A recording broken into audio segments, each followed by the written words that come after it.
Hi everyone, today I'm here with my guest Kofi Anku. He is the real estate developer for Ayi Mensah Park, which is a real estate property that is worth about 30 million. Thank you so much for coming onto my platform. Thank you so much for the invitation. The first question I'd like to ask you is, please tell us about your early life growing up and your decision and growing up in the USA. So I was the youngest in a family of five, and we grew up in a place called Cleveland, Ohio, which is in the Midwest. My father emigrated to the U.S. as a student, and then ended up getting a degree in medicine, and specialized in oncology. So basically, just a normal immigrant family experience in the U.S. And as kids, we didn't actually spend a ton of time in Ghana. I made my first visit to Accra when I was 11 for my aunt's wedding, and it was a mind-blowing experience.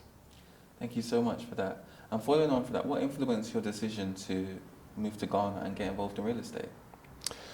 Well, my family has always been involved in real estate. My mother and father were keen investors in real estate in the States, in a little place called Marco Island, which is in South Florida. So we grew up seeing our parents building their real estate portfolio, and really being part of that story. We would go in during the vacations for holidays and visit some of the properties. So we saw the power of real estate. My mother was very much involved in the interior design. And then at one point, when I was in university, actually in probably late secondary school, university, my father started acquiring a lot of land in and around Accra. And it was not a business move that I understood. So we saw these lovely condominiums and rental properties in Florida, and he would sell those and then go and buy land in the outskirts of Accra. No electricity, no roads. And I thought he had lost the plot. But in hindsight, it was an extraordinary act of vision. Thank you. And Ayi Mensah Park is a community of 218 terrace houses in Accra, Ghana, with mountain view. Please tell us about the origin, scope of this estate project that you've worked on. So we actually used a bit of a 40-acre piece of land that my father had acquired many years prior, and partnered with a company called Black Ivy. So they, based in DC, this was their first foray into West Africa. And it was, that company is led by a woman named Cheryl Mills, who is she's actually a lawyer, and then ended up heading this firm, African-American woman, and also the chair of the company is African-American. So it was, it kind of spoke to my undergraduate degree at university was African-American studies. So I've been a keen student of really the struggle, the global struggle for Black liberation in every sense of the word, from the independence movements on the continent to the civil rights movement, and then I think the final step being economic transformation. So that was kind of the appeal, the genesis. In terms of the real estate component, we were looking to do something to increase the densities. There's a lot of construction in Accra. A lot of it's quite haphazard. And typically you've got families that will acquire a piece of land and build one house on maybe a quarter acre. So the idea was, could we build a community, increase the densities, but still not feel like you had people living on top of each other? So we ended up putting a 2-acre park in the center. And then we also had a bit more resources to invest in the quality of the shared infrastructure. So instead of having a wall around each house, we had better roads. And people really responded to that. And following on from that, Ayi Mensah Park is a joint venture between Indigo Homes and Mercury Estate. So what are some of the advantages of being as a part of a joint venture as opposed to doing business as a sole trader? Well, I've had several experiences with partners, and each partner brings something different to the table. So there's a learning because everybody has their own business story and experience. Oftentimes there's expertise. Sometimes, in the case of Black Ivy, they brought cash, which in a place like Ghana, cost of capital is very expensive. So it's very difficult to try and just bootstrap your way to have enough money to build something at that scale. Thank you. And just following on from that, sometimes in joint ventures, people can have different visions. So how did you align your visions to implement this project the way you wanted it? It's interesting. We had some differences in terms of the design approach, but we ended up bringing in a consultant. And these things, oftentimes, you look at the opportunities, you look at the market, and there was quite a bit of alignment at the end as to what, in terms of the product typology that we ended up with. And there definitely was a commitment to quality on both sides.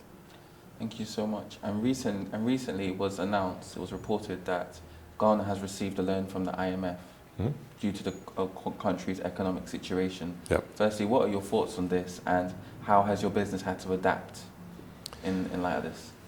Well, it's a challenging economic environment, and always has been.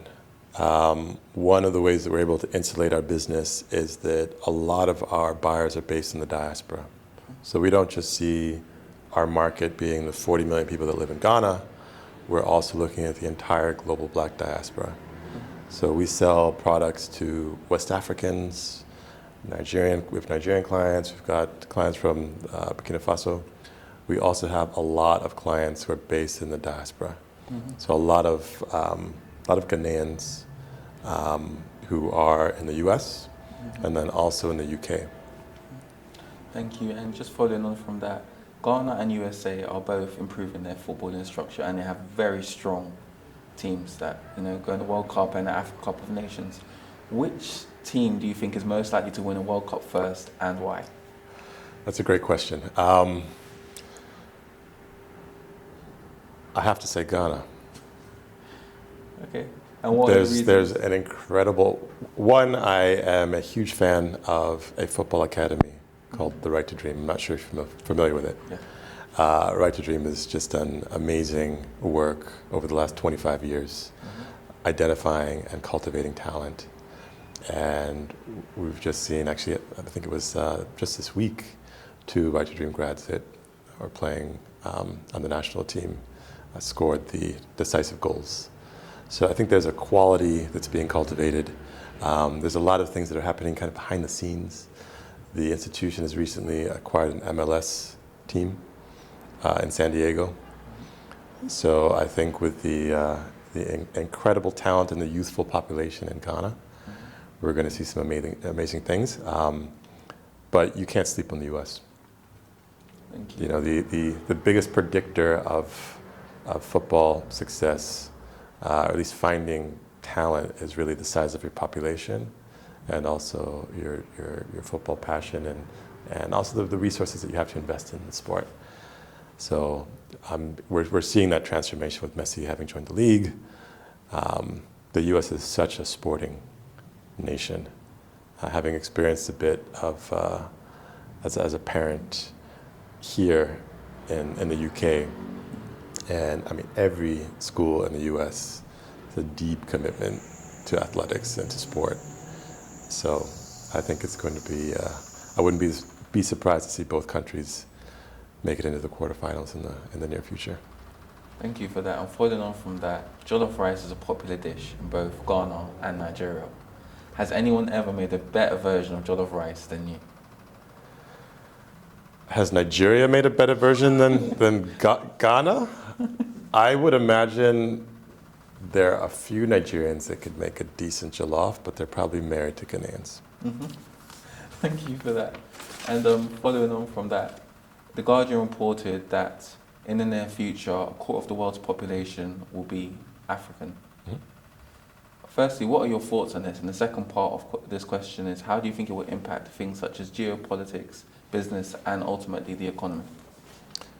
I think it's going to transform everything. You're not only are talking about the large population, but if you look at the age of the population, average age of the population in a place like Japan is 47. Western Europe, it's probably late 30s. Mm-hmm. West Africa, it's 18. Yeah. So the future definitely belongs to West Africa. Mm-hmm. Thank you. And following on from that, there was lots of newspapers that reported that lots of nurses from Ghana are coming to the UK to work in things such as the NHS. Mm-hmm. Firstly, what are your thoughts on this? And the second part of the question will be, have you seen this in any other areas of Ghanaian industry or business? Well, there is a lot of discussion around brain drain, but there are also other ways to look at it. You can look at it from the perspective of brain circulation, where people enter into the rich West, develop markets, gain skills, gain capital, and can reinvest in West Africa. So I don't think there's one way to look at it. Obviously, we need the nurses, we need the healthcare professionals. At the same time, people need opportunities. So I would never begrudge a Ghanaian nurse that has moved on to greener pastures and trying to do well for their families. So I think it's a complicated issue, but I think there could be upsides for both countries if we are thoughtful on how to manage the situation. Thank you. And even outside of business, you're both a husband and a father. How do you manage, all of the challenges that come with being a businessman, in addition to also, being a father and a husband? Well, one of the reasons why I've loved living in Accra for the last 25 years is that I think there's a better sense of that work-life balance. So the children always come first. So it's never a hard decision from that perspective. We had the benefit of homeschooling for a chunk of 6 years. So that allowed us to spend a ton of time together. And my wife, Mame, works with us as well. She's our legal director. So we found ways to kind of integrate the family into the business. So that's brilliant. And even following on from that, what advice would you give to somebody looking to get into real estate? I think there's so many on-ramps into real estate. You can approach it from the sales perspective, from the design perspective, from construction, from investment. So I think it's really about trying to figure out what particular skill sets you can bring to the table. I'd mentioned that our family's always been had always invested in real estate, so we had a perspective on design. And then we also had a land asset, and in a place like Ghana where owning land can sometimes be very contentious, that was something that we could lean into and leverage. So I think it's really just a question of figuring out what you specifically could bring to the industry, and then just focusing and developing that. And even outside that, you have so much experience even running other successful ventures such as Premium Vegetables Limited. What are some of the common mistakes people make when starting a business, and how can they kind of not make those mistakes to become successful? I don't think you become successful without making mistakes. Yep. Right. So oftentimes it's a question of just sticking it out. Yeah. And not expecting the business to yield massive results immediately, but actually trying to figure out how to survive so that you can exist through the lean periods and benefit from the learnings, right? So you just have to kind of mitigate downside risks such that you can continue. That, I think, is the key. Thank you. And what are your hobbies outside of your business? What do you enjoy doing? Oh, I like to play tennis. I enjoy going to the theater. Love music. So what types of music do you like listening to? It's a range. I mean, everything from hip hop to jazz, classical. Okay. Yeah. And the final question I'd like to ask you is, please tell us about your plans for 2023 to 2024. More of the same. So we're working on a middle-income housing development in Ghana at the moment called Pokwasi Heights. Yep. And we are actually just finishing up phase 3 this month. So we've got in total about 50 units, and we're just going to keep rolling those out. Kofi, thank you so much for being interviewed by me, and I just look forward to speaking to you soon. Thanks, Micah.